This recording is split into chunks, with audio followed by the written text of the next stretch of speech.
বাবার বাড়ি থেকে ফিরতে মেয়েদের মনটা এমনিতেই একটু কষ্ট হয়।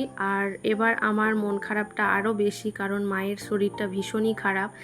আর মানে আমি যখন এসছি তখন থেকে জ্বর সর্দি কাশি এইসব থাকতে থাকতে হঠাৎ করে শরীরটা আরও বেশি খারাপ, শ্বাসকষ্ট এইসব নিয়ে মা উঠতেই পারছে না। মানে আমি 20 দিন এই করে কাটালাম। একদিন দুদিন করতে করতে আমার 20 দিন হয়ে গেল, কারণ আমি এতদিন থাকবো বলে আসিনি, কিন্তু মায়ের সিচুয়েশান এমন যার জন্য আমাকে 20 দিন থাকতে হলো। আসলে মা বিছানা থেকেই উঠতে পারছে না। তো তারপরেও এখনও ভালো হয়নি, কিন্তু কিছু করার নেই, আয়াতের আব্বুর কাজ আছে যার জন্য আমরাকে আসতে হলো।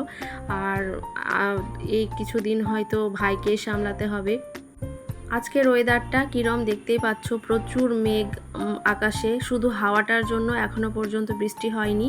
আর আমরা ভিজবো না যার জন্য আমরা একটু সময় হাতে নিয়ে বেরিয়েছি, কারণ স্টেশনে আসার পরে বৃষ্টি হলে কোনো ব্যাপার নেই। আর যেহেতু দুটো বাচ্চা নিয়ে বুঝতেই পারছো, তার জন্য একটু আগেই সময় নিয়ে বেরিয়েছি। আর স্টেশনে এসে ওর আব্বুর সাথে ওরা খেলা করছে। ফাইনালি ট্রেন আসলো আর আমরা ট্রেনে উঠে পড়লাম। আর এবারের আমাদের সিটটা ছিল side lower side upper, so হাওয়াটাও খুব বেশি পাচ্ছিলাম না, মানে কেমনই একটা বিদঘুটে টাইপের ব্যাপার। কিন্তু কিছু করার নেই, টাইম এরমভাবে কাটিয়ে আসতে হবে, কারণ রাস্তাটাও অনেকটা। আর আনায়া এর মাঝে একবার ঘুমোলো, তারপর ঘুম থেকে আবার উঠলো।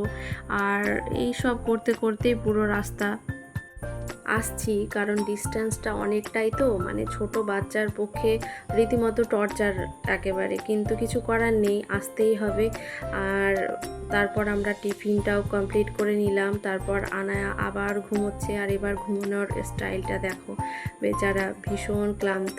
আসলে গরমটাও যা ছিল, তারপর আবার ওর আব্বু ওকে নিয়ে একটু খেলা করছিল। এই করতে করতে পুরো রাস্তা কমপ্লিট করে যেই আমরা স্টেশনে নামলাম ট্রেন থেকে, অমনি ঝমঝম করে বৃষ্টি। আর আমার আম্মুকে ওড়না দিয়ে ঢাকা দিয়েছি বলে কীরমভাবে হাসছে।